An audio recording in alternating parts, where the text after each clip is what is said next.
Hey guys, welcome back. Today we're gonna put the fuel tank in. I hope you guys watched the last video. I didn't see a lot of views, but hopefully you guys are saving that one so you can watch it. But we got the rocker done, so Kevin helped me out and we get the rocker done. So no more holes in the chassis. Very happy to see that. And with that said, we got the floor, the rocker, so now we can put the fuel tank back in. Because the concern was if we put the tank in and we have to weld all the sparks and stuff, it's just not a good combination. So we're at a point where I feel comfortable putting the tank in. So John is on the camera. You guys probably know John, but you'll see him in a second here. He's gonna help me to put this tank up. Shouldn't take us too long. Fingers crossed, we're hoping. This is one of the more difficult things to do on an MR2, but John, we dropped it in what, like 15 minutes? Yeah, so we dropped it in like 15 minutes and we're hoping to put it up in 15 minutes. So let's see what happens. I'm gonna bring you guys closer to the tank, show you what we have. All right, so here it is. This is our tank. Obviously you guys know me, I painted it, so we threw a fresh coat of black paint on it just to make it look a little bit better. And I kind of cheaped out on the fuel pump, so I got this pump from RUSToration. It's Carter brand, and that is the model number. Now this is for the turbo MR2, so I figure I got an NA motor inside here, so if I put a turbo pump, then technically it's upgradable. I don't know if I'd do a turbo swap with this pump anyways, but for now it's gonna get us going. And if I happen to swap the engine, taking down the tank is not a big deal again, so we'll swap it out. But I think this engine is going to remain because it runs pretty good, so we're going with the Carter fuel pump. And this is what it looks like. So very, very small pump. Now the specs basically say it's more powerful than the NA, and obviously it works for a turbo motor, so I figured this is a nice little upgrade. Quiet pump, small pump, fits in perfectly actually, and it comes with a filter and everything, so I just wired it up. If you're trying to figure out how to wire your pump, you just remove it. The same way you remove it, you put it back, and then what you're going to do is splice the blue wire, which is your positive, into the positive lead for the pump, and then the black wire goes into the ground, and you can kind of tell which is ground because it's bolted to the back of the hanger here. So you simply just do that. It comes with a new hose, put in the clamps exactly as it was with the filter, and you drop it in the tank and you're good to go. Now I also got this new gasket. This comes from RUSToration as well. So it's not like the factory one. Honestly, I prefer the factory one, but hey, this is what I have. So we're gonna replace it, or we're gonna drop it in here, and then we're gonna keep moving with this. So I'm gonna put the pump in. I'm gonna show you these breather vents here. I've never pulled it before, so it's kind of interesting. I'll show you guys what it looks like. And I had to rip this entire thing apart because we had like varnish, really old fuel inside here. So I was able to remove the old fuel, throw a pressure washer, throw the gun in there and just kind of spray the crap out of it. And most of it cleaned up pretty nice. There's no rust, that's the good news. So I think we're in good shape with the tank right now. So let me get this in. I'll show you guys what the breather sections, which I think that's what it is, looks like, and then we'll go through it in the car.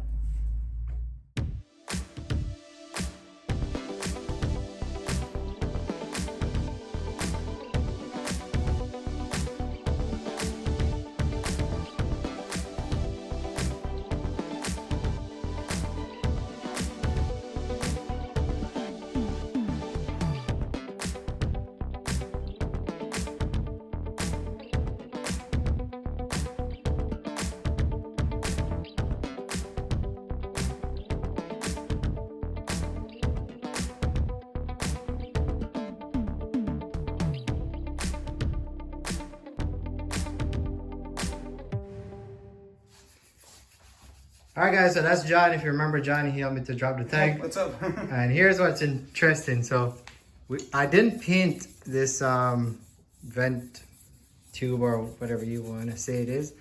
And John is like, man, you didn't paint that. And typically, he's not as picky as I am. But because he's in my garage, he's like, hey, we can't put it up like that. So now he's using a toothbrush to clean it before we put it up. So see, yeah. Good habits rub off. Never do this on my car. So you're a lucky guy, man. All right, cool. So we're gonna clean it up. We're gonna drop it in the tank and head underneath. All right, so the new pump is in, and this is what the old pump looked like. And I for sure it is dead. Like we put power to it, it didn't even tick. So it is absolutely gone.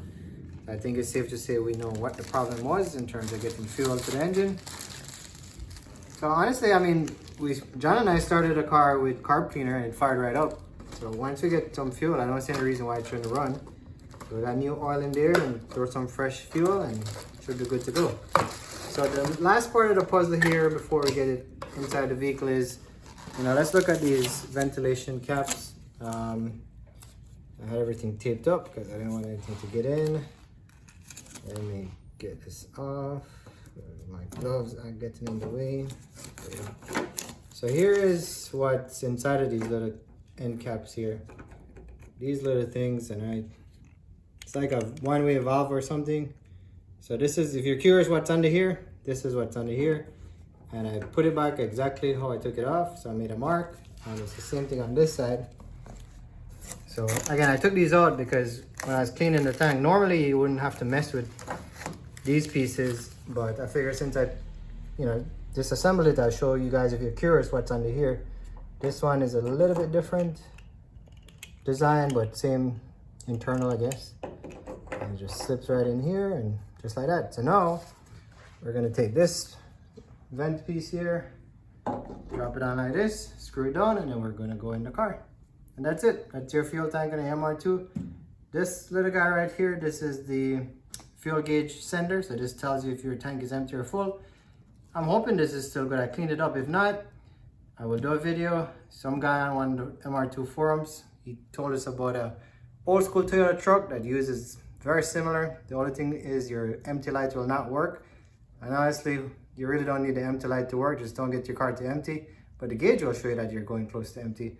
So we'll put this in. If it doesn't work, we'll do another video. I'll show you what's up. If you're curious what can be substituted for this since it's discontinued, put it in the comments and I'll let you guys know. All right, John is ready to head underneath the car. So here is the tank. It's prepped, ready to go. I know he's gonna slide it up. No, we're not gonna be able to film because it's kind of hard to film under the vehicle. So he's just gonna slide it. I'm gonna pass the tank to him. I'm gonna head up into the engine bay right here. The good news is if you're working in the MR2, remove the trunk.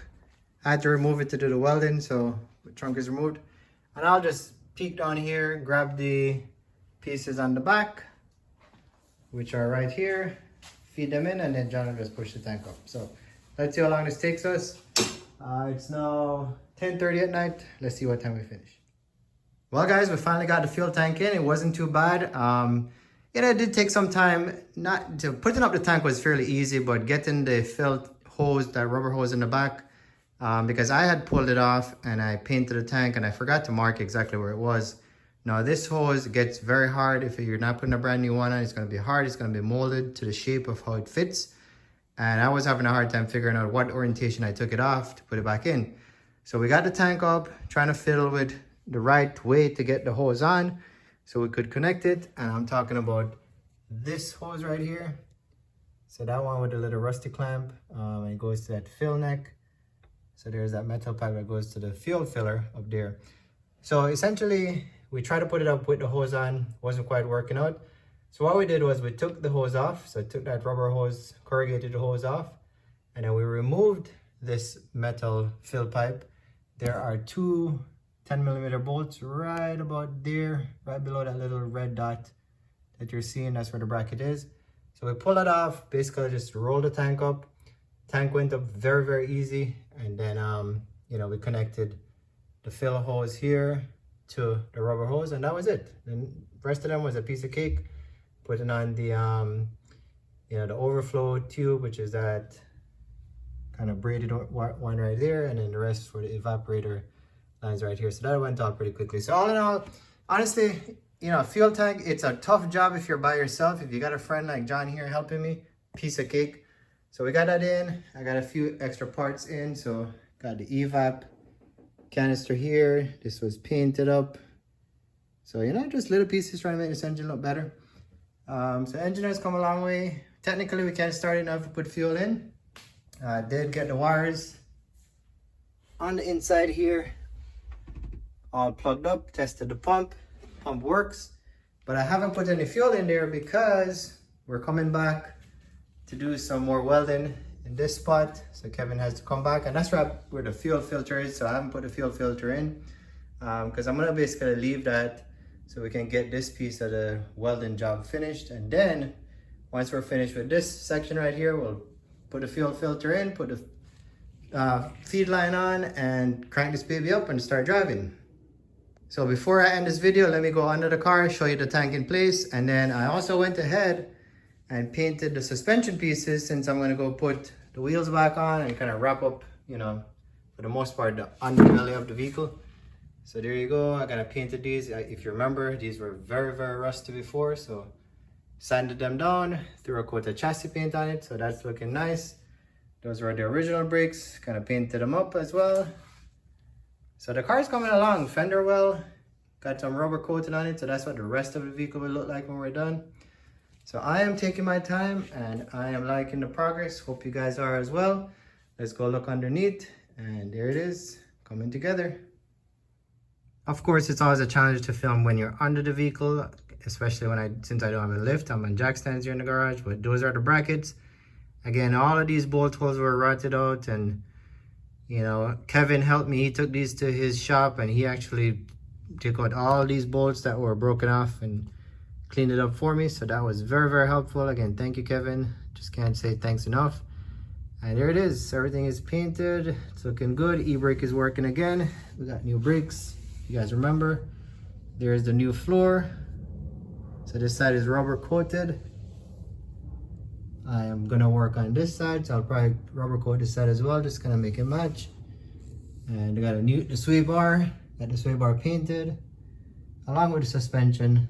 So again, no more rust, at least on the suspension on the front side.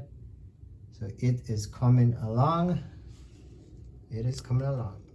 Towards the back, put a new gasket on this drain plug here, so shouldn't have any leaks. And there it is. That's the other bracket in the back for the fuel tank, and then we get to the engine. So now gotta get the AC compressor back on. I gotta put the AC lines back in because I took them out. Because originally I thought I was gonna send this car to a shop, so I just removing everything so nothing would be in the way of the guys that were working. But no, I am the shop. So those suspension pieces, I painted them over with caliper paint. I had some silver. They're gonna end up being chassis black, like you see in the front. So making some progress, guys. And this is a quick update video. With that said, we're gonna close this out today. I hope you guys enjoyed the video as I mentioned. And that's it on the red MR2 for today. Making progress and getting her ready to go. So next time you see us, hopefully we are getting the rear section set up and welded in. And then I'm gonna put this on the floor and start it up. So stay tuned.